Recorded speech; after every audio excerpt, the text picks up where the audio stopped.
Hey, what's going on, everybody? This is Chris from AppSumo, and today I am super stoked to be joined with Jonah Berger. So if you are not lucky enough to have come across Jonah's work before, let me give you a quick background on him. So Jonah Berger is a marketing professor at the Wharton School at the University of Pennsylvania, an internationally best-selling author, and a world-renowned expert on change, influence, word of mouth, natural language processing, consumer behavior, and how products, ideas, and behaviors catch on. He has published over 50 articles in top-tier academic journals, teaches Wharton's most popular online course, and popular accounts of his work often appear in places like the New York Times, Wall Street Journal, and Harvard Business Review. Over 1 million copies of his books, Contagious, Invisible Influence, and The Catalyst, are in print in over 35 countries around the world. Jonah often keynotes major conferences such as South by Southwest, advises various early-stage companies, and consults for organizations like Apple, Google, Nike, Amazon, GE, 3M, and the Gates Foundation. Jonah, that's wild. Thank you so much for joining us today. So, sorry for the long bio. Thanks for reading the whole thing. No, that's it's incredible. What you've been able to do, and your work's been really influential in my life and my career with other companies I've worked with as well. Helped us launch a really successful Kickstarter campaign that got a ton of media attention, and we're using a lot of the principles in your book. But before we dive in, where did your interest in all of this come from? Kind of what was your background before these books? Yeah, so I grew up interested in math, science, and computer science. So I went to one of those magnet high schools, did research I did a senior research project in high school, for example, on urban hydrology. So how the way that we build our cities and towns shape the geometry of our streams. So I was always interested in sort of experiments in logic, in statistics, in numbers, but also had an interest in the social sciences. And I think I didn't really know what the social sciences were. I used to have pictures up, my college roommates will say we had a room where I put pictures of ads up in the room that I loved and found interesting and, found motivational. I was always interested in that stuff, but I didn't really know one could study it.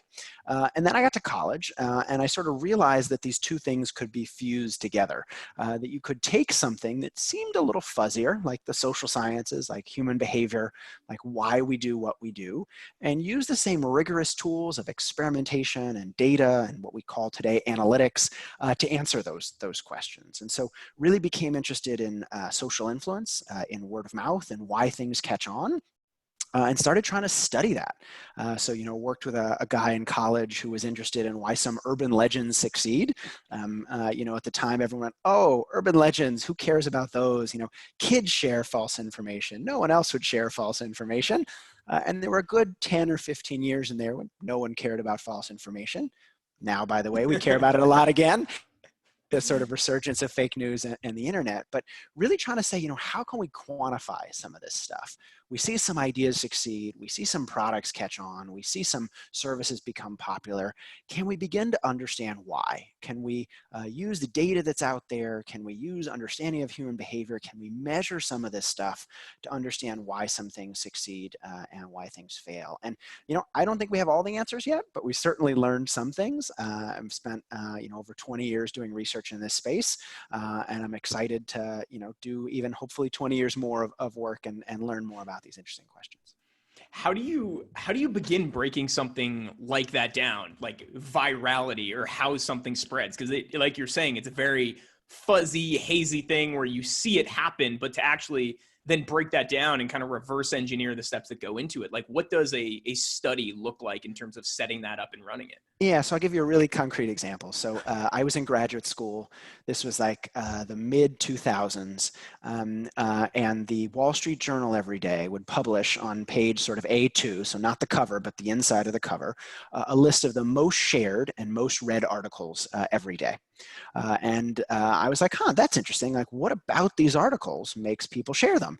And so I started literally clipping out, because this was the mid 2000s. This was before sort of all social media was as popular as it is today, sort of, maybe even 2003, 2004. I started clipping out literally the physical examples of which articles made the most emailed list. Eventually, we figured out a more automated way to do this. We worked with the New York Times. We scraped a whole bunch of data on what makes their most emailed list and the content of those articles. And then we started doing some really rudimentary text analysis to figure out, well, what features of these articles are linked in statistical models to making the most emailed lists. So controlling, for example, for where articles are featured and who wrote them and what section they're in. What about the emotions, for example, that the articles evoke? And the types of those emotions in the content might lead them to make the most emailed list. And so we use some off the shelf and some new tools to measure things like, well, how sad might reading one article make me versus another article? How excited might it make me feel? How interesting is this content? And by measuring some of those features and building a statistical model can begin to say things like, well, hey, you add a dose of this certain ingredient to your content and it'll be 30% more likely to make the most emailed list. And so that's just one example, but the goal is to kind of think about features that might matter, measure those features, and then do a study on it. Okay. So word of mouth is kind of the whole, I guess, concept behind Contagious. How do you increase the word of mouth of something? And I think a lot of marketing, people kind of think of that as just like one of the channels amongst many other channels, but you kind of set it categorically as its own thing. Why is word of mouth so important, and why is it maybe different than a lot of the other channels? You know, I think it's important to take a step back, right? In today's day and age, it's clear word of mouth is out there. We see it every time we get on social media. But brands have only begun to realize the power of word of mouth. Word of mouth is not new. Most word of mouth, you might guess if you haven't read the book, most word of mouth is actually offline, not online. If you ask most people what percent of word of mouth is offline, they go, oh, maybe 5, maybe 10%. Actually, about 80 to 90% of all word of mouth is offline. So most of it is face-to-face, but it has some really nice properties. You know, as brand managers, as entrepreneurs, we think it's all about paid media. Right? I need to pay to leverage a channel to get my message out there. But the best channel out there is your existing customers or clients. It's the people that already like and are using your stuff. And the question is, well, how can I find just 1 or 2 people for each of those people to tell about it? How can I motivate them, not by paying them, but by understanding why people share, to get them to pass my idea on, or pass my product, or pass my service on? A dollar spent on word of mouth goes 10 times as far as a dollar spent on traditional advertising. People trust word of mouth a lot more. If our friend or colleague says something, we're much more likely to listen to it because we know they're not trying to convince us or trying to get us to buy something. And it's much more targeted. Right? What's great about word of mouth is, you know, if you're a middle manager at a software firm, you probably know lots of other middle managers at software firms. And so if we can get our new thing to spread to you, you're going to be able to spread it to lots of other people like you. And so I think it's clear. We all know word of mouth is valuable, right? If any of us do those sort of questions and customer surveys where we ask, you know, hey, where'd you find out about us? Most of us are finding out that word of mouth, whether we're in a B2C business or a B2B business, most of our business comes in through word of mouth. And so though the key question I think is, okay, we know word of mouth is valuable. We know it's driving our business. How do we get more of it? And that's really where I think Contagious adds some value. It's not just saying, hey, word of mouth is out there and it's important, but it kind of walks through some research-driven findings to say, how can you get more of it? Right? Yes, you want word of mouth. You want to turn those customers into advocates. How can we do that? What are principles that drive sharing, and how can we leverage them? Do you find that companies are underinvesting in word of mouth, or are they just doing it wrong? How do you see that? Because at least in my experience, I see a lot of companies, they kind of just want to go more for the brute force of spending money on ads because it just kind of seems easier to buy that traction. But what you're saying is that it's a lot easier if you do it right to turn $1 into $10 through word of mouth.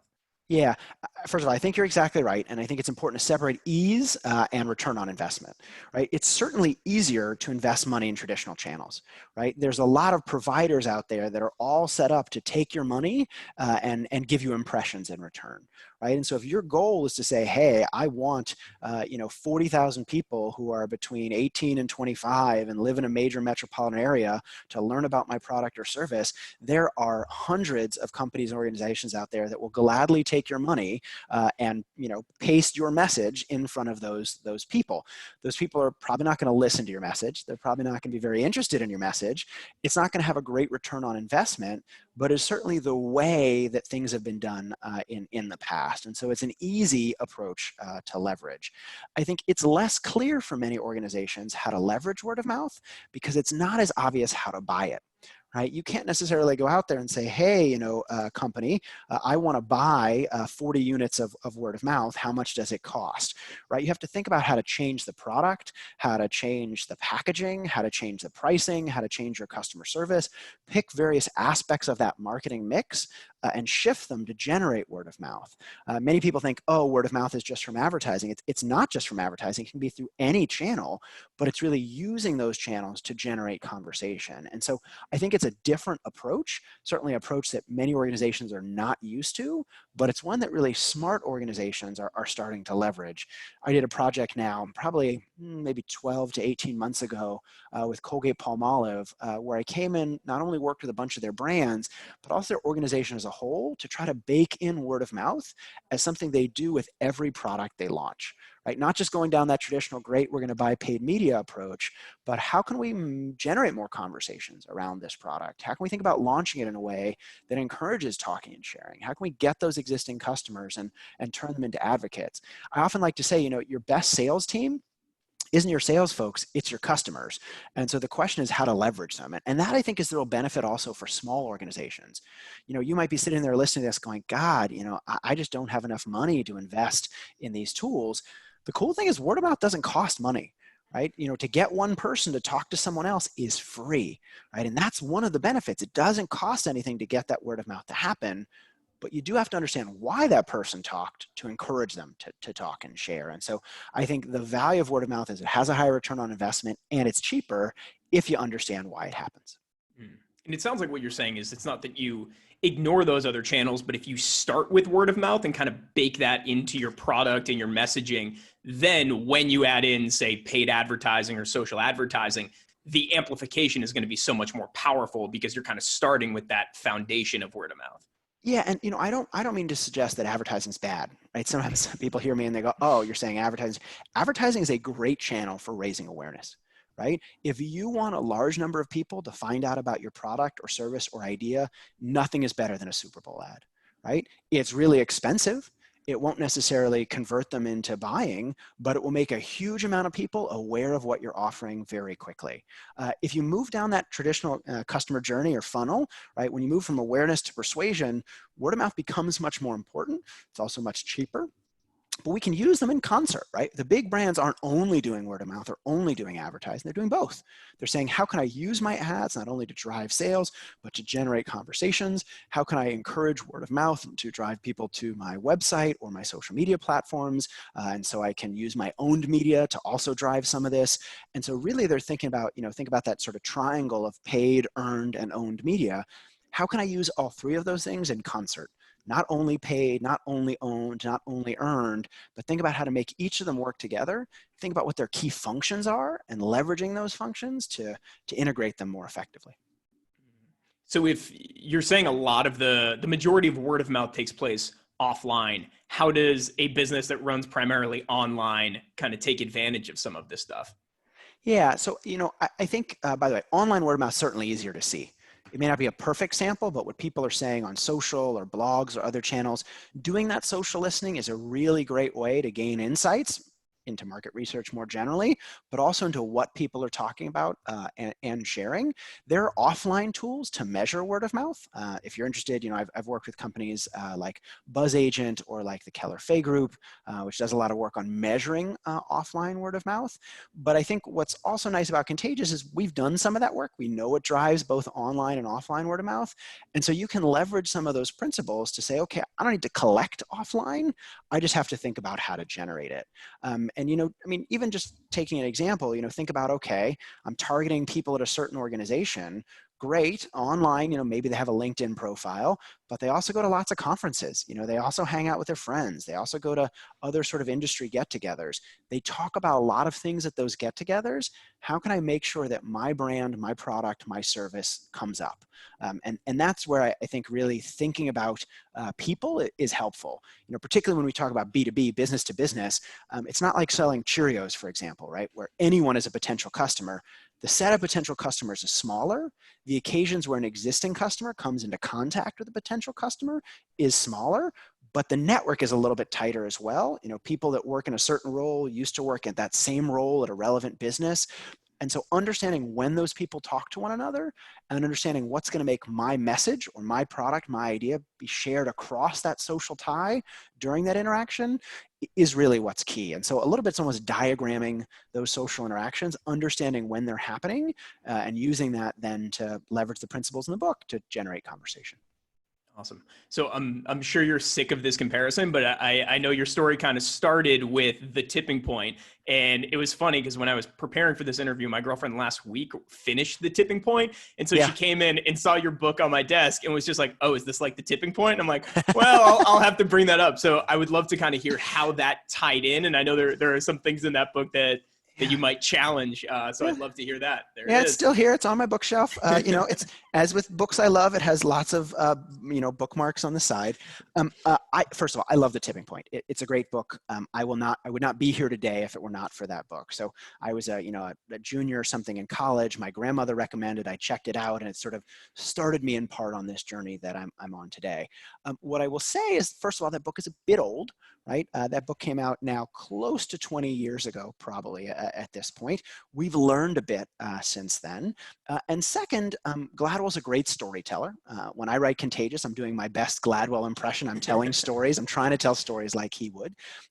But he's not a researcher. And he would say the same thing himself. And so, some of the things in that book, since it's come out, we found are wrong. And we've learned a lot of new things since it came out as well. I think a good way to think about it is The Tipping Point suggests that word of mouth is important, suggests that social epidemics occur. Contagious is like the engine that drives that car, right? It says, okay, well, what are those things that drive word of mouth, which aren't necessarily in The Tipping Point because we've done some research since then, and how can I leverage those things to encourage conversations and social epidemics to occur? And so I highly recommend The Tipping Point. I think it's a great book. I think it starts a lot of thoughts and generates a lot of ideas, but to really implement some of the things that generate word of mouth, that's when we need to go to some more of the recent science. So what is the STEPS protocol or framework? And obviously you don't have to touch on all of it, but I'd love an overview. Sure. So, often we think that it's random or luck or chance, why some products get more word of mouth than others, why some ideas catch on. It's not. There's a science behind it. We've looked at thousands of pieces of online content. We've looked at tens of thousands of brands. We looked at millions of purchases around the world.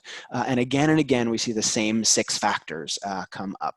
In Contagious, I put them in a framework, as you noted, called the STEPS framework. That stands for social currency, triggers, emotion, public, practical value, and stories. Each of those is a psychological principle that causes people to talk and share and drives all sorts of products and ideas to catch on. And so if it's helpful, maybe I'll just pick off one of them and talk about it a little bit. And then if you want to talk about another one or you have a favorite, let me know. I'll start with social currency though, because I think it's one of the easiest to understand. And I tell a fun story in a book about a hot dog restaurant in New York City. So, you imagine you're in New York City, the pandemic has ended, so you can walk around New York City. You're walking around the Lower East Side, your stomach is rumbling, you got to get a bite to eat. When you notice a big hot dog shaped sign out in front of a restaurant with the words "Eat Me" written on it in what look like mustard. So you say, I haven't checked this place out before. So you walk down a flight of stairs into this restaurant called Criff Dogs. Now, Criff Dogs has dozens of different hot dogs, an amazing restaurant, has hot dogs, green onion and pineapple, hot dogs with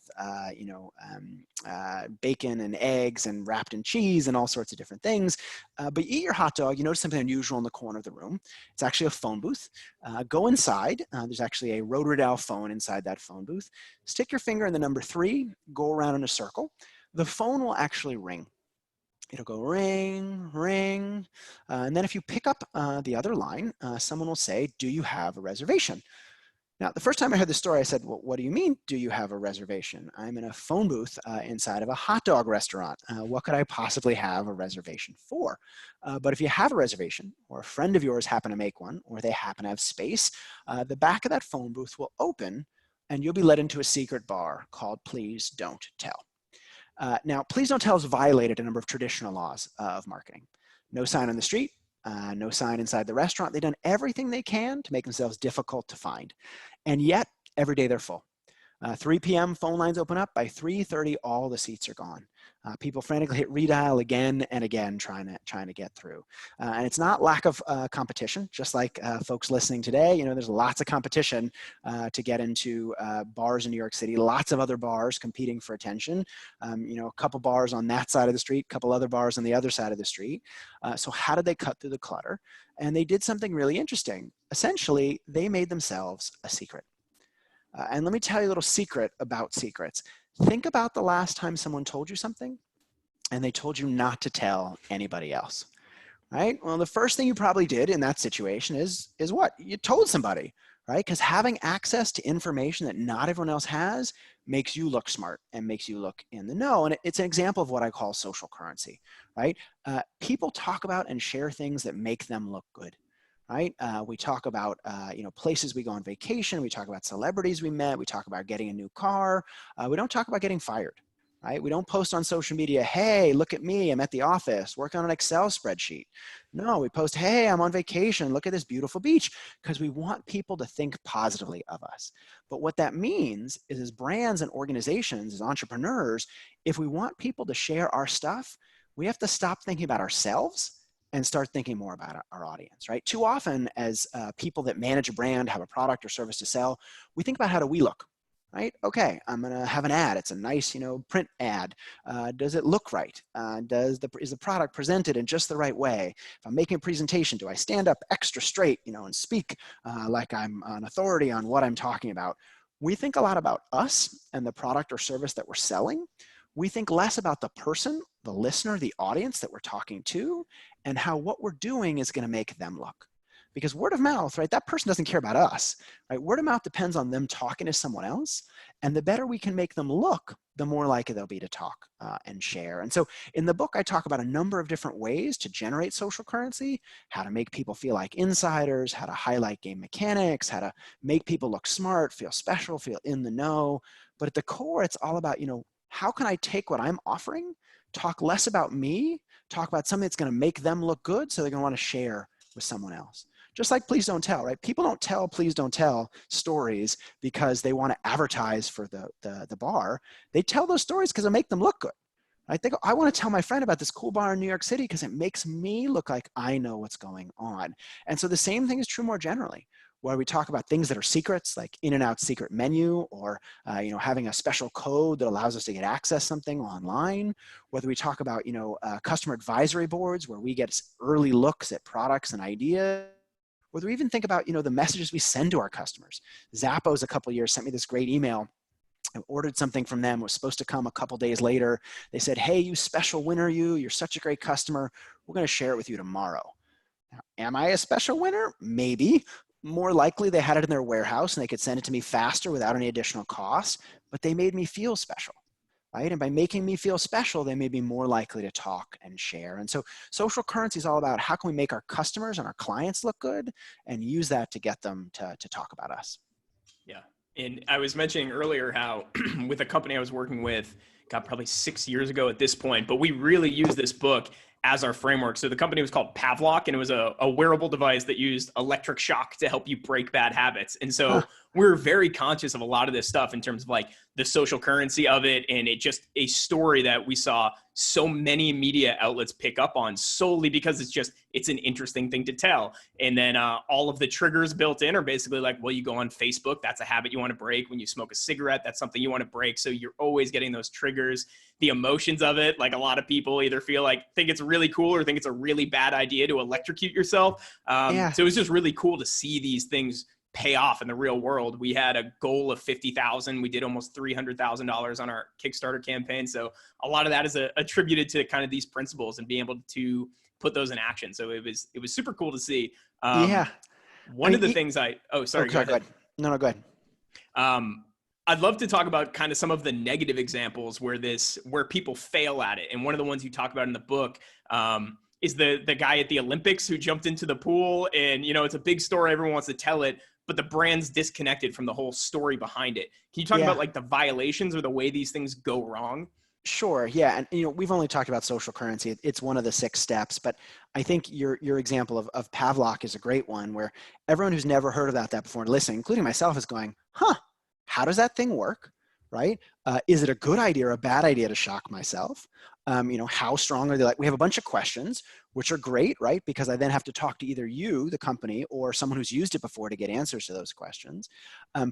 If I'm sitting here going, oh, well, this is really crazy, and I want to tell someone else about it because it makes me look like I know about interesting things going on in the world, it's not like that example at the Olympics where, I can jump in a pool wearing something written across my chest that has nothing to do with me jumping in the pool. And so it's not part of the story, right? The story I'm going to tell someone if I hear about Pavlok is there's this crazy thing where you shock yourself to help yourself stick to your habits, which is exactly what you guys are selling. And so it's an example, as I talk about in Contagious, of what I call a Trojan horse story, right? Of, yes, it's a story. Yes, there's an engaging story on the outside, but inside is a kernel, a brand or an attribute that comes along for the ride. So, think back to the Greeks and the Trojans, the original sort of Trojan horse, where, they hid their men inside this this wooden horse. Good stories are exactly the same thing, right? I'm not telling someone else about Pavlok because I want to make sure that people buy the product. I probably could care less if people buy the product. I'm sure it's a great product, but I as an individual I'm talking about it, could probably care less. I want to look cool to my friends. So I want to share this crazy thing I read about on the internet because it makes me look like I know about interesting stuff, but I can't do that without bringing your brand along for the ride. And so I think where brands sometimes go astray is they do something crazy, like, oh, I'm going to walk down the subway station, I'm going to dress in chicken suits and throw fake $100 bills in the air. Everyone will go, oh my God, that was crazy. I was at the subway today and there was people in chicken suits throwing out fake $100 bills. What brand was that for? I got no idea. Right? The story's really interesting, but it's not connected to the brand in any way. And so we have to not just make something that's viral, we have to create valuable virality, right? A story that you can't tell without bringing the brand along for the ride. There's a bar in Philadelphia, for example, that has 3 types of ice. And it's crazy. I tell this story often. People are like, why does it have 3 types of ice? It's an amazing story. The punchline of the story is basically they have 3 types of ice because they care about making good drinks. That ties back to the value proposition they're offering. And so I think when brands get it wrong, they think a lot about let's do something crazy or attention getting, not think about, well, how is that connected to what we're offering, or either our brand name, our value proposition, and how do we make sure it's carrying us along for the ride as well? Awesome. So the last one of these before we move on to the next book that I really like the example is Triggers, where you talk about the Rebecca Black story that I'd love to hear about. Because whenever I'm talking to people, I find that so much of the way they think about their product is they look at it in isolation. Just like this is the only thing that exists, versus what you're basically saying is like, you need to look at your product in context. How does it relate to the user in their day, their week, their month, or like these internal, external triggers, and kind of get into the mind of your customer. So if you can kind of share that Rebecca Black research that you did and kind of how that ties into triggers. Sure. Yeah. I think triggers at its core is about memory. And if you think about why we think about the stuff that we're thinking about, we're often triggered or reminded by something in the environment. So, if we're trying to be better at running, for example, sometimes we put our running shoes out in the middle of the hallway so we can't help but stumble across them, which reminds us that it's time to go for a run, right? If we want to floss our teeth at night before bed, we put our floss out so it can remind us to do those particular things. And essentially, these are cues or stimuli in the environment, triggers that remind us of something to take action. But triggers can also be other sorts of things. So if I said peanut butter and, for example, you might say jelly. Or if I said rum and, you might say Coke, right? Now, many of your viewers, listeners probably had the same reaction: peanut butter and jelly, rum and Coke. There's no Coke sitting in front of us. There's no peanut butter sitting in front of us, but one of these things reminds us of something else. Peanut butter reminds us of jelly, even if it's not there, because they're connected. And so, going back to Rebecca Black, if you look at when she became popular and why she became so popular, she has had a song called Friday. You may remember in the back of your mind, Friday, Friday, something Friday. You look at the data, that song does really well, but it does particularly well on Fridays, because Friday runs around, it reminds people of the song, they share it, and everybody thinks about it again. Same with more recently, Geico had that campaign for Hump Day. I remember camels walking around going, what day is it? What day is it? It's Hump Day. And everyone, Hump Day. And everyone goes, oh, it's Hump Day, and gets excited. If you look at the data for that, one of the most shared pieces of content, I think the second most shared ad that year, it's not because it's the greatest ad ever, though it's funny. It's because people think about it every Wednesday. Wednesday rolls around, they think about hump day, they think about the Geico message, and they share it. In some sense, Wednesday is a peanut butter for Geico's jelly. And so at the core, that's what triggers is really about, right? 70% of purchase is consideration. Are you thinking about the brand, the product, or service or not? If you're not thinking about it, you're going to be unlikely to be able to take action. So what triggers is all about is how do we use the environment to remind people of us? Just like ads, right? One of the function of ads is ads come on, they remind us to buy something, but we can even use things that aren't ads. Right? You know, jelly doesn't have to pay every time peanut butter appears. It's free, right? Every time peanut butter appears, you think of jelly. And so the question really for the folks out there is, well, what's your peanut butter? What's the thing in the environment that's going to remind people of you, even if you're not around, right? Because you can spend a lot of money on advertising, you can spend a lot of effort telling people how great you are, or you can link them to something that's in their environment, and every time they see it, they'll think of your jelly. And so when I work with clients, you know, whether they're big organizations or small ones, we talk a lot about how can we make our spend more efficient by linking ourselves to something in the environment. Great, we're doing advertising. Let's link ourselves to something else so that every time they see that something else, we don't have to pay for it. That thing's around, they see that thing, they think about us, and they're more likely to purchase us or work with us. Is there one of these pieces in the steps framework that either you think people focus the least on, or ones that's the most important, or a good place to start, or do they really all just kind of work together and you got to think through them all as you're going about it? Yeah, the analogy I like to use, I'm not sure it's a good one, but it's like a Cobb salad. I love Okay. Cobb salads. Anytime I'm on the road, I get a Cobb salad. And what I love about Cobb salad is it's just got so much good stuff on top, right? It's got like bacon and blue cheese and eggs, and sometimes it has ham, and you know, it's got like 7 or 8 different good things on top. Is Cobb salad better with all those things? Yes. Is it still pretty good with 2 or 3 of those things? Yes. And so I would say the same thing about the steps, right? Often, you know, when people get applying it wrong is they try to do all of them within one thing. I would pick off one of the steps to start, and I would apply that in a given campaign or use that to engineer some aspect of the product or service. You know, use that to design something, do really well with that one step, and then move on to a different step. It's better to do kind of one of those in like a plus way rather than to do 6 of them in kind of a B minus way that none of them are working. You know, think about emotion, for example. People don't share things that are mildly emotional. They share things because they're highly emotional. So do one thing that's highly emotional and do something else that really leverages triggers. In terms of which one to start with, I think it really depends on the organization or the brand or the company or the product or service that you have. You know, in some cases, emotion's really easy. In other cases, it's harder. In some cases, social currency is really easy. In others, it's harder. I would say, you know, don't shy away from the areas you're weak. Areas you're weak, I think, are often opportunities. Airlines tend to have not the greatest customer service. Big opportunity there to exceed expectations on customer service without spending a lot of resources. And so focusing on the areas where you may be at a detriment may actually help you cut through the clutter. Awesome. So where does Contagious leave off that the Catalyst picks up on? What inspired the new book? Yeah, you know, it's funny. So Contagious changed my life, first of all. So I am Hart. I'm not Malcolm Gladwell. He's an amazing writer. He's a great storyteller. I'm an academic. Like I love to analyze data and, you know, write geeky papers and, you know, think about new methods to quantify things. I like telling stories. I try to tell stories, but at the core, I'm an academic. But Contagious came out and it sort of changed my life. Before then, I did a little bit of consulting and a little bit of speaking. And suddenly, you know, my time flipped from, you know, 90% sort of research and teaching and 10% sort of speaking and consulting to at least 75% of the time speaking, consulting, working with organizations. I got to work with big companies like the Googles and the Facebooks and the Nikes, you know, smaller companies from, you know, other industries like dry cleaning or, you know, B2B services or things I knew nothing about. I learned a lot about business. I learned a lot about different industries. And I realized that Contagious was really good for some problems, but not good for all problems. I realized that there were a lot of people out there that had a common issue that Contagious didn't solve, which is that they had something they wanted to change. Right? They might want to change consumer behavior or the customer's mind. They might want to change their boss's mind or their organizational culture.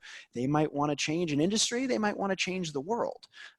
Contagious was great for getting something to catch on and build word of mouth, but it said less about these questions of change and how do we reduce uncertainty and how do we get people to move from an existing product to a new one. And there were some sort of tricks and ideas that I'd applied in some of those consulting projects based on research that I'd done or papers that I'd read that kind of weren't in any book. And people would often say, oh, is that in Contagious? And I go, no, it's not. And they'd go, okay, well, can you share what it is? And I was like, I don't really have anything written up. And so the catalyst really came out of that. And so it's really all about change, right? We often have something we want to change. We often push and pressure and cajole, and it often doesn't work. And so the question the catalyst really asks is, could there be a better way? Is there a better way to change minds and drive action? And can we use that to create all sorts of change around us? So before we go into some of those, I'm going to have to back up because this just popped in is because Contagious changed your life. How were you applying some of those principles during the marketing of that book or as you were writing it? How were you kind of thinking through some of those ways to help it catch on? Yeah. So, I mean, I was prepared that this was going to happen. That someone's going to say, oh, you say you know about word of mouth. How are you doing word of mouth? There's actually a great piece in Fast Company that sort of came out when the book was released, where they had like a 2-page spread of my mouth talking about word of mouth and, if the book doesn't hit the New York Times bestseller list, he doesn't know what he's talking about. And so I spent a lot of time thinking about how to apply the principles. We did everything like triggers. So the book cover is orange. People often think about diseases being contagious. They don't think about ideas being contagious. So when I would speak, we would hand out little packages of orange tissues saying, don't you wish your ideas were this contagious, to sort of link when people saw people sneezing or having colds, thinking about ideas being contagious, talking about sort of each one, reach one. Rather than giving away one copy of the book early on, we'd give away 2 copies, encouraging people to pass one on to someone else.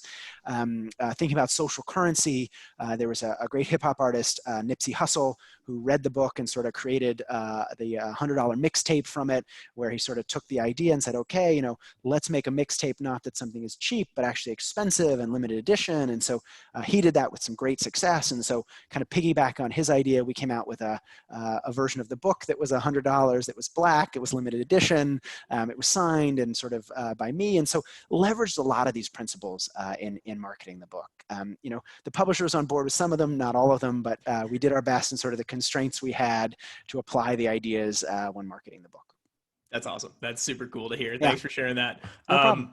Okay, so how do you change somebody's mind? What are the steps to that? Yeah, and I would say in general, we focus, as I mentioned, on pushing, right? We think if I just provide more reasons, more facts, more figures, more information, people will come around.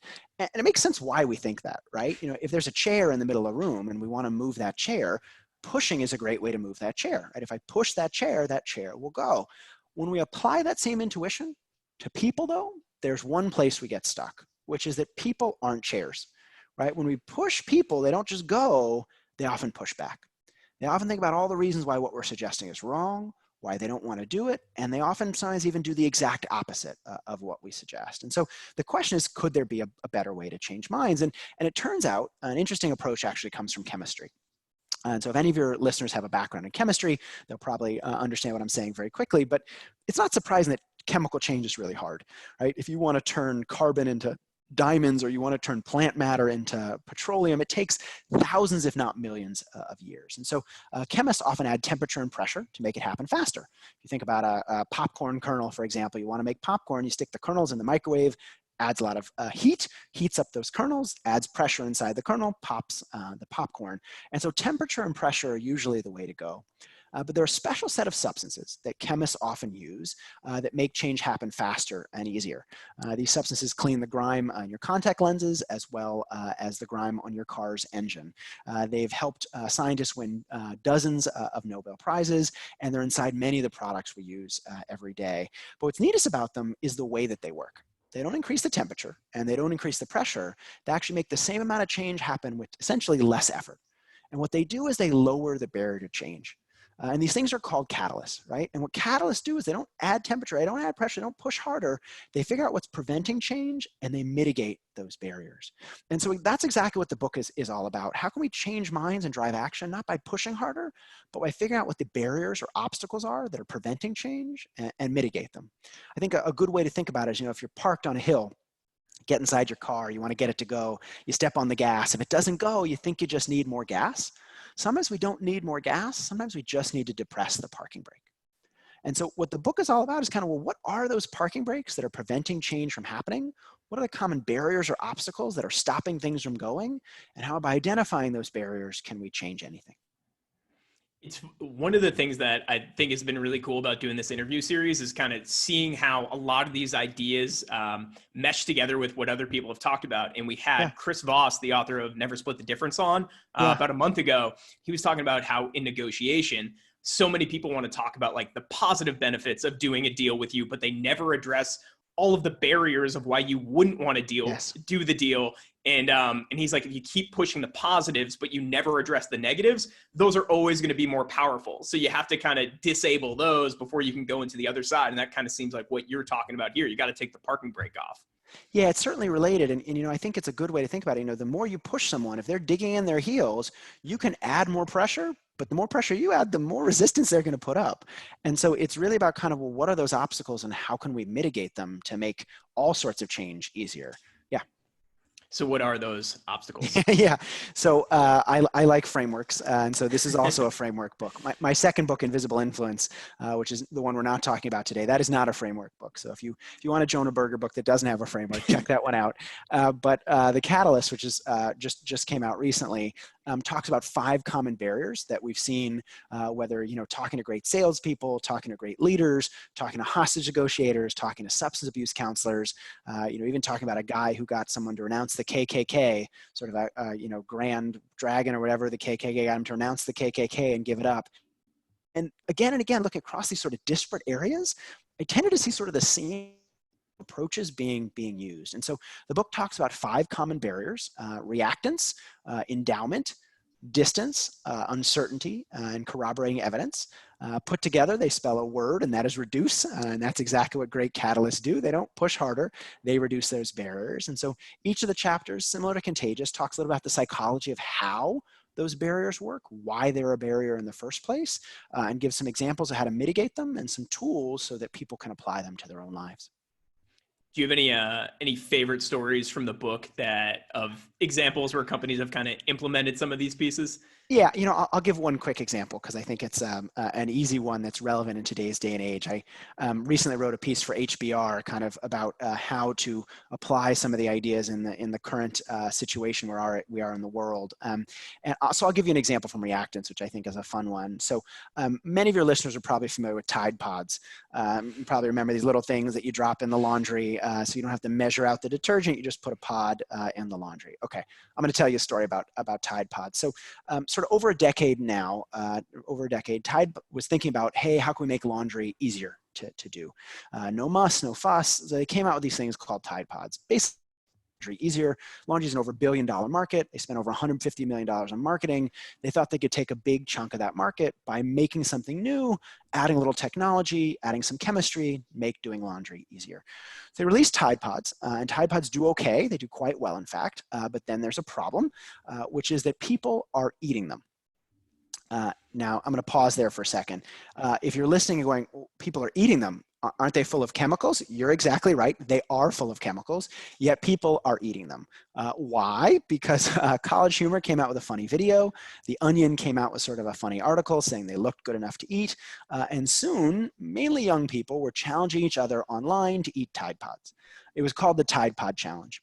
Now, imagine you're Tide, Procter & Gamble in this situation. People are out there eating Tide Pods. What do? You do what any company does in this situation. You tell them not to. So Tide, Procter & Gamble released a press release saying, don't eat Tide Pods. And in case that wasn't enough, they hire celebrity football player Rob Gronkowski to tell people not to eat Tide Pods. So they put these videos online, they post them on social media. They think that will be the end of it. Okay. Well, they hoped that telling people not to eat Tide Pods would decrease interest in Tide Pods. That's not what happened. And it wasn't that it had no change either. In the days after Procter & Gamble released their messaging, searches for Tide Pods went up over 400% online. And it wasn't just from people who were trying to figure out why Tide was telling people the obvious. Visits to poison control shot up as well. In the next 2 weeks, more people visited poison control than had in the 2 years previously. Essentially, a warning became a recommendation.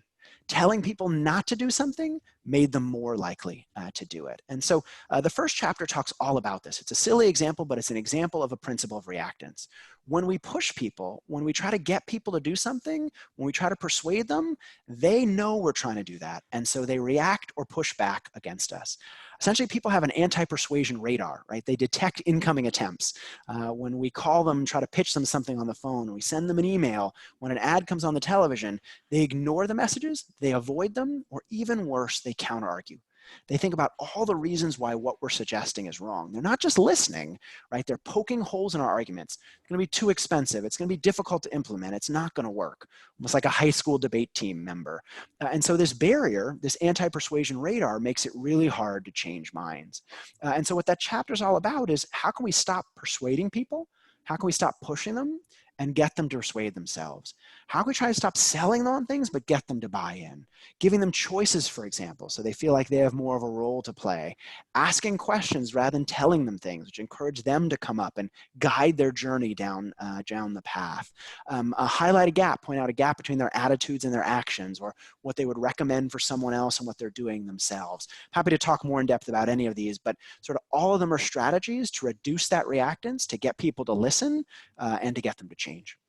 Awesome. Yeah, it reminds me of the is it the Streisand effect, where the more you try to get people not to do something, the more they just want to double down and see what the reason behind you trying to get me not to do this is. Yeah, and you know what's funny is I think it's clear when we tell people not to do something, they do it, but the opposite is also true. When we tell people to do something, they don't want to do it. Right. And this happens all the time with your spouse or your friends. You know, someone asks, what do you want to do this weekend? And you know, maybe before the pandemic, you would have said, I want to go to the movies. And they would have said, you know, I don't feel like that. Right. And part of why they don't feel like that is because you suggested it. Right. If they had come up with that idea themselves, they would have been happy to do it. But because you suggested it, they might be less interested in listening. And so, you know, one way is to give them a choice, right? To say, oh, we could go to the movies or we could go out to dinner. Right. And now notice it shifts their role. Now than sitting there going, well, I don't like what you suggested, they're going, well, which of those two things do I like better? And because they're focused on which one they like better, they're much more likely to pick one of them at the end of the day. It's essentially giving them a menu.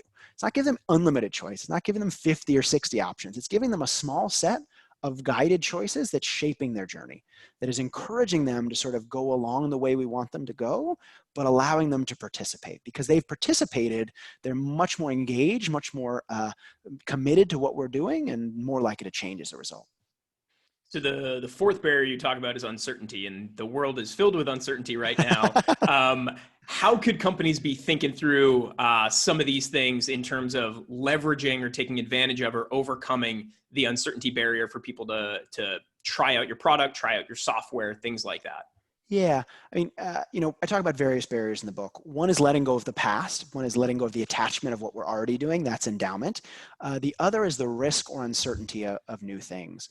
Anytime we're asking people to do something new, it's risky, right? People feel like what they're doing already is safe. Even if what they're doing has problems, even if my old running shoes aren't perfect, at least I know why they're not perfect.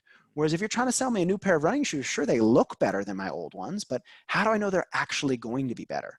Right? Sure, you say they're better, but how do I know that? And if you're a salesperson or you're the marketer, of course you're going to say that. And so if I'm an entrepreneur with a new product or new service or new idea, I kind of have to get people to let go of the past and be willing to undo their uncertainty about the future, right? If you think about it, where the costs and the benefits of doing something new are, the costs are all up front. You have to spend the money, you have to spend the time, the effort to learn how to do that new thing. The benefits often don't happen until weeks or months in. Right? If I'm installing new software, I'm not going to learn if it actually helps my organization save money until we've been using it for a little while.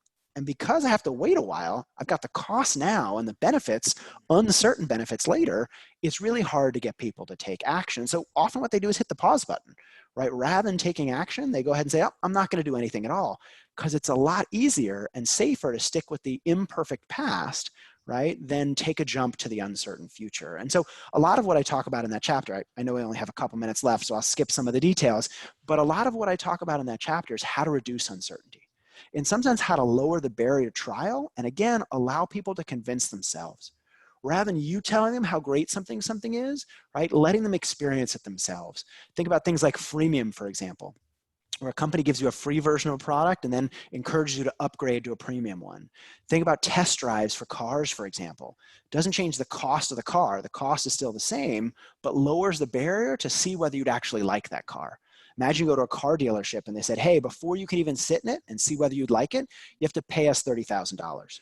No one would buy a new car, right? Yet that's what most of us do most of the time when we ask people to buy a new product or use a new service. We ask them to pay all those costs up front before they're going to see if they'd actually like it or not. And so really what we need to do is lower that barrier to trial to allow people to experience an offering, even bring it to them.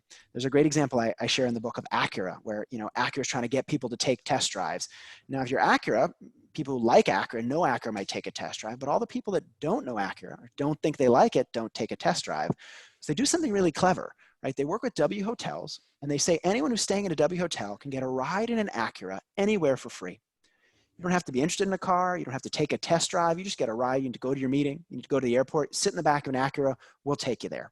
Did everyone do it? No. Tens of thousands of people did. Did all of them buy an Acura? No, but thousands of them did. Why? Because it took a whole bunch of people that never would have test drove an Acura, encouraged them to sit in the back, allowed them to see how great it was, and encourage them to want to move down that customer journey.